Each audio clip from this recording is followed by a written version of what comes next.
Halo, selamat pagi. Kembali lagi bersama saya untuk membacakan firman Tuhan dan merenungkan firman Tuhan. Sebelum itu, marilah kita awali permenungan kita pada pagi hari ini dengan berdoa. Dalam nama Bapa dan Putra dan Roh Kudus. Amin. Ya Tuhan, puji dan syukur kami haturkan kembali kehadirat-Mu. Sekarang kami akan merenungkan firman-Mu. Kiranya apa yang kami renungkan dapat kami terapkan dalam kehidupan kami sehari-hari. Nama-Mu kami puji, kini dan sepanjang segala masa. Amin. Saudara-saudari yang terkasih dalam Kristus, marilah kita mendengarkan firman Tuhan. Pembacaan dari Injil Markus, bab 8, ayat 11 sampai dengan 13. Orang Farisi meminta tanda.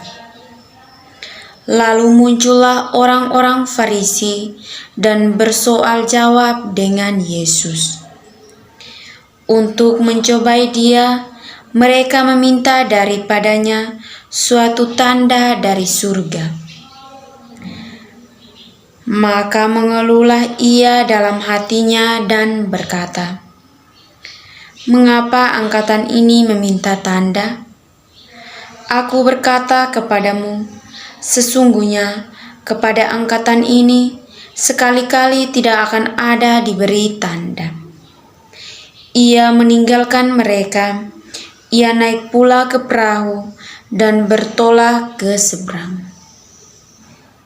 Demikianlah sabda Tuhan. Terpujilah Kristus. Saudara-saudari yang terkasih dalam Kristus, setelah kita mendengarkan firman Tuhan, marilah kita merenungkan firman Tuhan. Saudara-saudari yang terkasih, hari ini dapat dikatakan hari yang istimewa karena terdapat 3 hal, yaitu yang pertama, setiap 14 Februari dalam tahun, banyak orang merayakan Valentine Day, hari kasih sayang. Orang menyatakan perhatiannya secara khusus dan istimewa kepada orang-orang yang dikasihinya. Mungkin orang tua, sang kekasih, sahabat, penderma penjasa, dan sebagainya. Ungkapan bahasa perhatian pun bervariasi. Di jalan-jalan kita seringkali menemukan ada orang muda yang menawarkan bunga mawar, yang secara sederhana mau menegaskan bahwa saling mengasihi itu indah, seperti indahnya setangkai bunga mawar. Yang kedua, pada hari ini, gereja memperingati Santo Cyrilius pertama dan Methodius uskup. Mereka diangkat menjadi orang kudus karena keharuman kekudusan mereka, khususnya di bidang liturgi, melalui upaya-upaya inkulturasi di wilayah-wilayah Eropa Timur. Pembangunan iman umat di bidang liturgi membuat iman umat setempat semakin mengakar dan kokoh kuat akan Allah Sang Kasih Sejati. Mereka berdua menerjemahkan kitab suci dan liturgi gereja ke dalam bahasa Slavia, sehingga rakyat bisa menemukan ajaran Kristiani dengan bahasa yang dimengerti. Saudara-saudari yang terkasih dalam Kristus, yang ketiga dalam Injil Markus ini mengisahkan tentang Yesus menjadi tanda agung dari surga yang menyelamatkan manusia.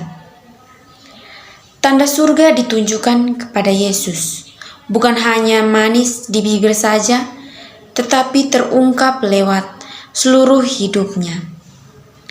Yesus mengabdikan diri seutuhnya bagi orang Ia sungguh mencintai semua orang. Saudara-saudari yang terkasih dalam Kristus, hari kasih sayang sedunia,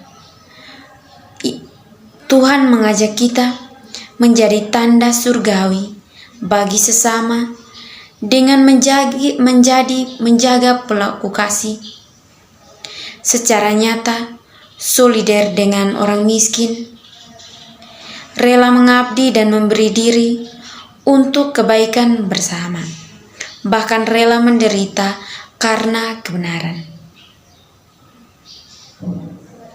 Semoga saudara-saudari yang terkasih dalam Kristus, setelah kita mendengarkan renungan singkat kita pada pagi hari ini, marilah kita menutup seluruh rangkaian kegiatan kita dengan berdoa.